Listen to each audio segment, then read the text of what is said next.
Namaste, I'm Lalita. Today I just wanted to share some thoughts with all of you on the occasion of Swami Vivekananda Ji's Jayanti.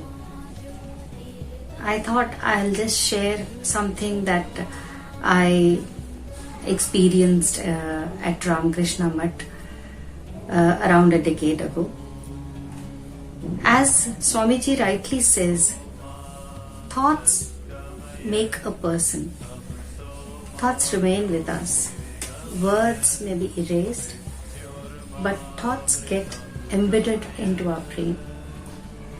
Having said that, I would like to recall a story that I heard when I was attending a parenting workshop at Ramakrishna Mutt, I think around 12 years ago, which has sort of got imprinted into my mind.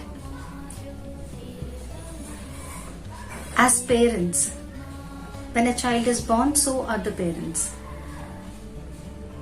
We look for a lot of guidance when we become parents. We wish well for the children and we wish that they become good human beings and we teach them all the good things.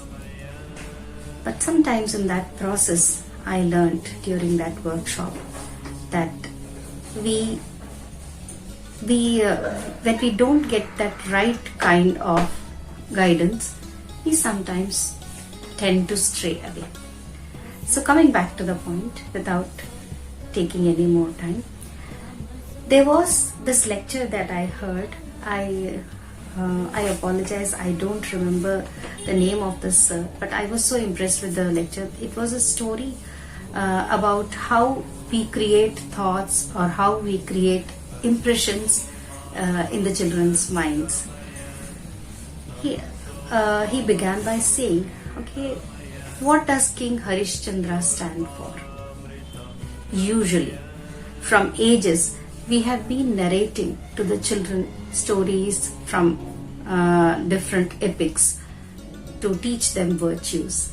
And King Harishchandra's story, we narrate to the children to tell them that you should always be honest, and honest is a virtue that you must carry with you throughout your life.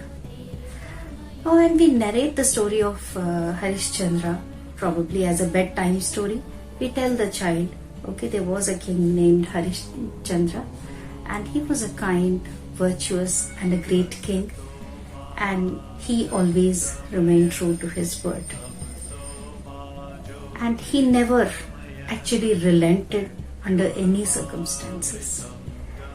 And as the story progresses, to keep his word to sage Vishwamitra, he had to let go of his kingdom. He had to sell his wife, he had to sell his child, and he had to sell himself to a Chandala, and eventually he had to face a lot of difficulties. And in the end, the god of virtue does appear, bless the king and his wife and the son also. The son is revived back to life and they live happily ever after. And so we end the story to the child. So what happens? The child listens to the story and then we tell the child, see, the king was so great. He had great name and fame and he was honest, he was virtuous. So you should become like that. What probably we don't realize is the child listens to the story, it takes in the story, enjoys the story, and probably at the age of 5, 6, even 10, it's okay. But there comes a time when he is faced with a situation where he might have to be honest. Probably, let's take for instance the school. He has to be honest, he has to be truthful. So then this story comes back to him. In which form? It comes back to him, okay, if I am honest, then what is it that I'm going to gain? It's only difficulties. But when, if the parent tells the child along with the story that this story was only a minuscule part of King Harishchandra's life, it was not his entire life, it was a very small part of his life where he faced immense difficulties to sustain his truthfulness. But the remaining 100 odd years, centuries of his life, he was a virtuous king, he was a majestic king, he ruled his country with a lot of power, kindness, and he had every luxury that life could offer and all the happiness that he could ask for. But when we don't tell that to the children always feel, okay, if I'm honest like King Harishchandra, is this what I'm going to face? If we end the story there till God blesses that, okay, may God bless you to be a virtuous king.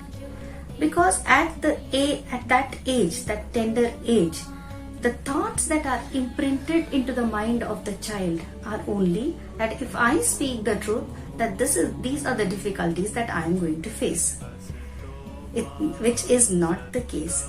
So that was really an eye-opener for me, and I felt whenever we narrate something to a child or say something to a child, communication is so important. We also have to tell the child what is the relevance, what is the takeaway, what is it that the child should take from the story, not stop where the child may get a negative impression. Also tell the child that, son or daughter, this is only a small part of Lord Harishchandra's life, but being a king, he chose to lead this life also because he wanted to honor honesty, truthfulness. So then the child gets the message, and that's when his thoughts are formed. So this is just a small incident that I wanted to share with everyone. Hope you all also like it as much as I liked it, as much as it has been imprinted on my mind.